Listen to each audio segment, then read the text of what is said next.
Alright, magandang araw mga ka-tracker. Welcome sa ating vlog. Nandito tayo sa loob ng production plant ng Calipil Marketing Corporation, Barangay Mambugdes, Bacoor, Cavite. Bentahan ng mga Japan surplus truck at gawaan ng mga body ng truck. Alright, may ipapakita lang ako sa inyo, pero bago yan, kung bago lang kayo sa aking YouTube channel, paki-like, share, and mag-subscribe na kung hindi pa nakaka-subscribe, at paki-follow na rin ang ating FB page, Tracker Moto. Alright, so meron dito mga ka-tracker. Ito po ay Isuzu Elf NKR 6-wheeler 4x4. Ayan, 4x4 po. So may client na to. Ipakita ko lang sa inyo para magkaroon kayo ng idea and reference sa mga Japan surplus truck dito sa amin. So ito mga ka-tracker ay drop side body with canopy. Silipin po natin. Ayan, fully repaint po siya. Ayan, fully repaint. Kulay puti and black naman yung undercoat niya. So ito yung loob, naka-upholstery na yung upuan. Ito high cab po siya. Ayan, may ano sa itaas, bukasan. Ayan, complete electrical lights and accessories, brand new dashboard na. Ayan, naka floor matting. Ito po ay merong 5-speed manual transmission po siya. Ang makina po nito ay 4HF1 engine. Ayan, 4HF1. Ang kagandahan dito, 4x4 po itong unit na to. Ayan, makikita nyo yung ano dito, I-beam. Ayan, may ano siya, lock for 4x4. Ayan, ito po ay tubeless, 5 stud po siya, naka independent suspension. Ano siya, ito brake, disc brake. Ayan, naka disc brake yung harap, tapos yung likod naka molye. Dinagdagan na rin ng molye ito. Tapos ito yung ano niya, yung chassis. Sariwa yung chassis nito, makakapal yung gulong. And then kahoy yung soleras. Floating body to mga ka-tracker na tinatawag. Ayan, wala siyang baby chassis.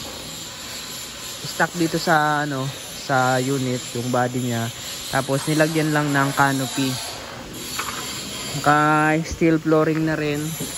Pati yung siding sa loob, steel flooring. Ito po yung canopy, diretso toolbox. Ayan, toolbox, tapos upuan diretso. Ayan, kung gusto niyo pong customize or may sarili kayong specs na susundin, pwede po dito. Masusunod po yung specs na gusto niyo. Ayan, kasi mga unit namin mga ka-tracker ay as is condition, saka lang namin pinare-recon kapag napili ng client. So ayan, may guard na yung tail light natin. Standard electrical lights and accessories po yung ano, yung nakakabit dito. Ayan, pag ganitong unit mga ka-tracker na recondition, may warranty po yan. Saka yung makina na tune up, change oil, na condition po yung mga preno, yung transmission, yung mga gear oil ng differential. Ayan, nasa tamang level, maayos. Ayan, yung clutch natin, clutch lining, chinek up po yan, may mga pinalitan. Ayan, so mga ka-tracker, dito lang po yan. Ganitong unit, medyo mataas yung presyo nito dahil 4x4, pero sulit naman dahil pwede itong pang bukid. Talagang ahawon to mga ka-tracker sa mga ahonan na daan. So ayan mga ka-tracker, pwede kayo magpagawa dito ng body. Ayan, kung may specific na body kayo like close band, gumagawa kami, nakikita nyo yan, gumagawa kami ng mga close band, ping band. So dito lang po yan sa Cavite. Alright mga ka-tracker, itong unit mga ka-tracker na to, ito ay aabuti ng 1 milyon, ganitong Isuzu Elf. Dahil nga 4x4 mahal. Dahil nga po 4x4 may kamahalan po ang ganito. Pero sulit naman ito mga ka-tracker. Ayan. Diba? Pogi na. So dito lang po yan. Sa Calipil Marketing Corporation. Ayan ang capacity nito. Yan gross weight capacity. Net capacity. Wala po itong truck ban. So ito mga ka-tracker ay may client na. Sample unit lang po ito Pero may mga available unit po kami dito sa yarda namin. Alright. So mga available namin as is condition, kapag napili na ng client or napili nyo, papareko natin. Pwede namang as is lang. So depende po yan sa gusto nyo.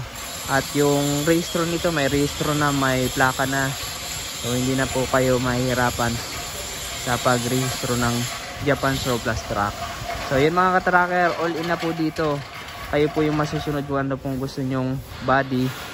Ayan, pwede po natin papalitan ng body kung iba yung gusto nyong body.